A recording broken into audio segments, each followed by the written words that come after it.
আপনারা জেনে থাকবেন ভারতীয় কিছু নিউজ সাইট অনুসারে বাংলাদেশ সীমান্তে ইসরায়েলের নির্মিত হেরন টিপি আর্ম ড্রোন মোতায়েন করেছে।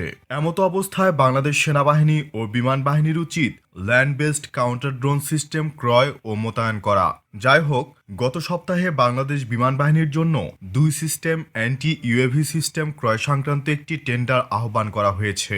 ঠিক তার দুদিন পরই বাংলাদেশ সেনাবাহিনীও অজানা সংখ্যক কাউন্টার ড্রোন সিস্টেম ক্রয় করতে যাচ্ছে।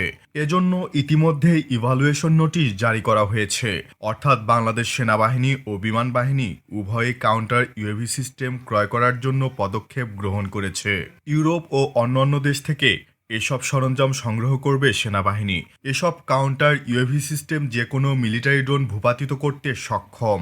শত্রু দেশের ড্রোন নজরদারি থেকে দেশের আকাশসীমা রক্ষা, ড্রোন জ্যামিং ও ধ্বংস করার জন্য এই অ্যান্টি ইউএভি সিস্টেম ব্যবহার করা হয়। ইউক্রেন রাশিয়া যুদ্ধে ইউএভি সিস্টেম খুবই কার্যকারী ভূমিকা পালন করছে।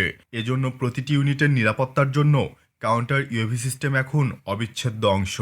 এয়ার ডিফেন্স সিস্টেমের সাহায্যে ছোট ড্রোন ভূপাতিত করা ব্যয়বহুল এবং চ্যালেঞ্জিং, তাই গুরুত্বপূর্ণ স্থাপনা সুরক্ষার জন্য এই সিস্টেমটি ব্যবহৃত হয়। এর সাহায্যে জ্যামিং বা লেজার পয়েন্টিং ব্যবহার করে ছোট ড্রোন ভূপাতিত করা কস্ট ইফেক্টিভ সলিউশন।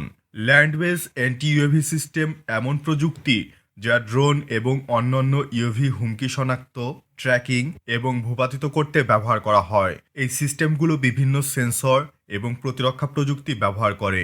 দেশের বিভিন্ন গুরুত্বপূর্ণ স্থাপনা সুরক্ষার জন্য এই সিস্টেমটি ব্যবহৃত হয়, যেমন সামরিক ঘাঁটি এবং সীমান্ত সুরক্ষা, সরকারি প্রতিষ্ঠান ও কূটনৈতিক অঞ্চল, গুরুত্বপূর্ণ অবকাঠামো যেমন বিদ্যুৎ কেন্দ্র, বিমানবন্দর, বড় ইভেন্ট কিংবা জনসমাগমের স্থানে। এই অ্যান্টি ইউএভি সিস্টেমের মূল উপাদানগুলো হলো ডিটেকশন সিস্টেম, জ্যামিং এবং ইন্টারসেপশন, ফিজিক্যাল ডিফেন্স সিস্টেম এবং কমান্ড অ্যান্ড কন্ট্রোল সিস্টেম।